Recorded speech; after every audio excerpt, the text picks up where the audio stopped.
Hi hello నమస్తే welcome to KR blogs mom and son. ఈరోజు ఈజీగా సింపుల్గా చికెన్ ఫ్రై ఇంట్లో ఎలా చేసుకోవాలో చూసుకున్నాము. ఈజీగా ఎవరైనా చేసుకునేలాగా ఉంటుంది. ఓన్లీ ఇంట్లో ఉన్న ఇంగ్రీడియంట్స్ మాత్రమే.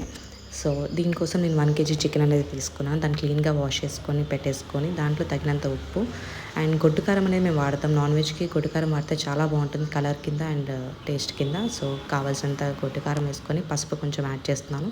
ఇంట్లో అప్పుడప్పుడు నూరి పెట్టుకొని అల్లం వెల్లుల్లి పేస్ట్ వేస్తున్నాను 2 స్పూన్స్.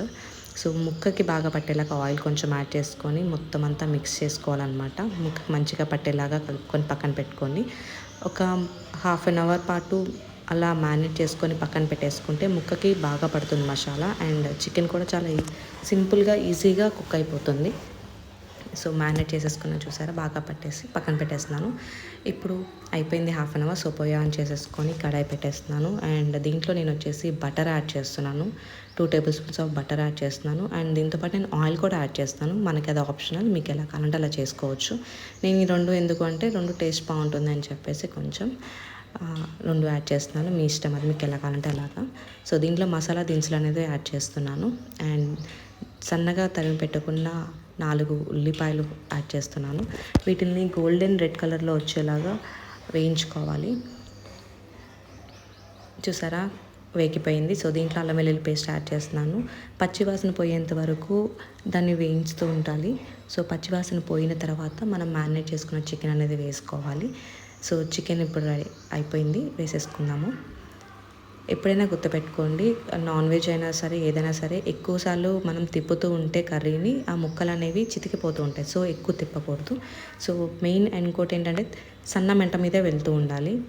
నాన్ వెజ్ అయినా సరే ఏ కర్రీస్ అయినా అప్పుడే టేస్ట్ అనేది చాలా బాగుంటుంది. అండ్ దీంట్లో కొంచెం నేను వాటర్ యాడ్ చేసుకొని ఒక 20 మినిట్స్ పాటు ఉడకనిస్తాను. సో ఈ లోపల మనం మసాలా ఎలా ప్రిపేర్ చేసుకోవాలో చూసుకుందాము. దీంట్లో మనకి కావాల్సినంత దినుసులన్నీ యాడ్ చేస్తున్నాం, మసాలా అవన్నీ. మీరు ఏమైతే అనుకుంటున్నారో ఒకసారి కమెంట్ చేయండి, నేను ఏమి యాడ్ చేశాను అనుకునేది. సో ఎండుమిర్చి కూడా యాడ్ చేస్తున్నాను కారం కోసం. చూసారా మసాలా అనేది రెడీ అయిపోయింది. ఫ్రెష్గా అప్పుడప్పుడు వేస్తే చాలా బాగుంటుంది టేస్ట్.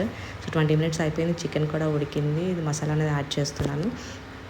మనకి ఎంత కావాలో మన టేస్ట్ తగ్గట్టుగా మసాలా అనేది యాడ్ చేస్తాను. నేను ఒక 3 స్పూన్స్ యాడ్ చేశాను. అండ్ ఇంకొకటి వచ్చేసి మనకి పచ్చిమిర్చి అండ్ కరివేపాకు నెయ్యి నాన్ వెజ్ అయినా సరే లాస్ట్లో యాడ్ చేస్తే ఈవెన్ మెయిన్గా ఫ్రైకి చాలా అంటే చాలా బాగుంటుంది ఆ టేస్ట్ అనేది. ఒకసారి ట్రై చేసి చూడండి. అండ్ అంతా అయిపోయిన తర్వాత నేను చూడండి ఆయిల్ అనేది బయటకు వస్తుంది. సో కర్రీ అనేది అయిపోయింది. కొత్తిమీర వేసుకొని సర్వ్ చేసేసుకోవడమే. అండ్ ఇది మనకి రైస్లోకి బాగుంటుంది, ప్లెయిన్ రైస్లోకి అండ్ బగారా రైస్లోకి కూడా బాగుంటుంది. అండ్ నెక్స్ట్ వీడియోలో మరి కొత్త వెరైటీతో మీ ముందుకు వస్తాను. Thanks for watching.